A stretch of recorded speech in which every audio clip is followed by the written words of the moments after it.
Hello, it's Elizabeth Blooms, and I am presenting CCI1305 Assessment 1 presentation. For this project, I am looking at the conflict between motorists and cyclists in Australia. And as a passionate cyclist and motorist, I really wanted to explore why this conflict was, as cycling holds some great health benefits.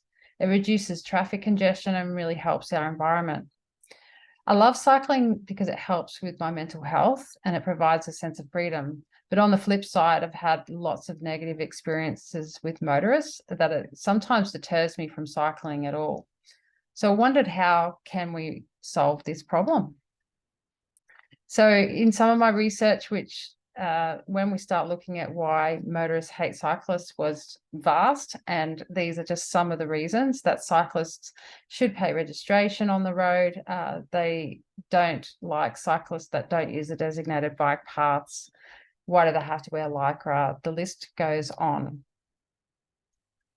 So my challenge question for this project was, how can we improve the experience for the motorist and cyclists who use our roads?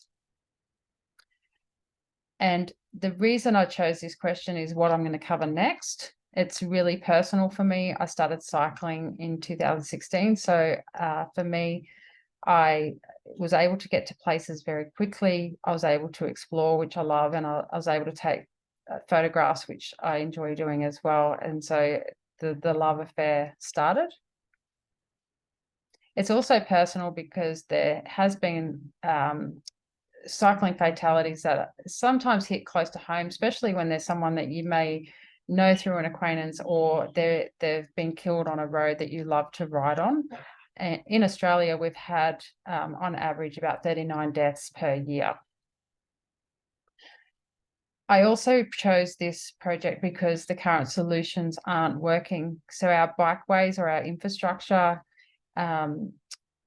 sometimes our bikeways can be really good. And on the left here, you can see a really good example of that. There's seamless bikeways that tend to go on and on. And then the bad example on the right is where you might get obstructions that are put in the middle of it, or it might suddenly stop. Pedestrians are using it. And when you're cycling at a usual pace of sometimes over 30 kilometers an hour, it becomes really unsafe to use bike paths.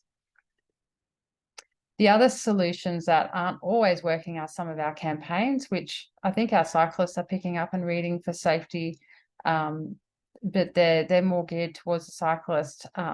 They're not always working in the way that they're intended, but we're still having all of fatalities each year, no matter how much safety campaign information is going out. There hasn't been a trend going down with that. So in my research and in the inspiration phase, I started doing an empathy map. So looking at the drivers' attitudes and how they think and feel, see, say and do, and hear.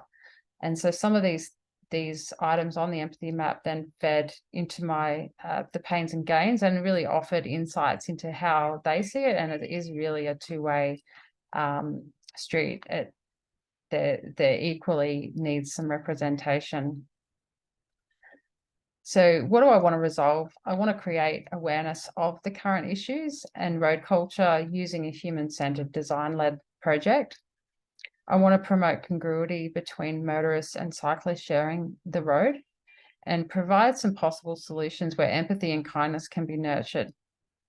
This is a real culture in Australia about cyclists on the road, and it's more than just a campaign. It's a cultural and societal shift that really, I feel, needs to happen. This is what's already in the industry, as I said: campaigns, books, and other historical items that really are geared towards the cyclist as the readership. What's not in industry is there's limited nonfiction books written recently that on this side of 2017 that provide some information around the conflict and provide some possible solutions, but also targeting both motorists and cyclists equally. Some of them, the resources are really heavily towards the cyclist, as I said. and as you can see here.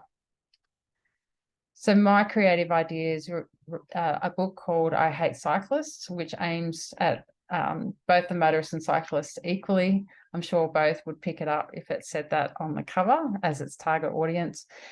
I plan to write the content and use some of my own images where possible, referencing others, and try and provide some insights and possible solutions for both using the road together.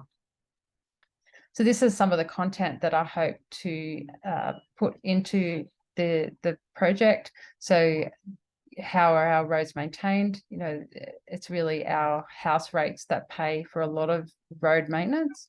Looking at the cultural background to motoring and cycling, and comparing why both cyclists and motorists use the road, which are very, funnily enough, similar. And looking at some case studies, how do we feel when we drive certain cars or ride certain bikes, and some solutions in reducing road use anger, and finally shifting cultural and societal stereotypes. So that is my presentation, and I hope you have enjoyed it, and I look forward to really working on this book. I'm thinking about it a lot. So yeah, it's going to be great fun. Thank you.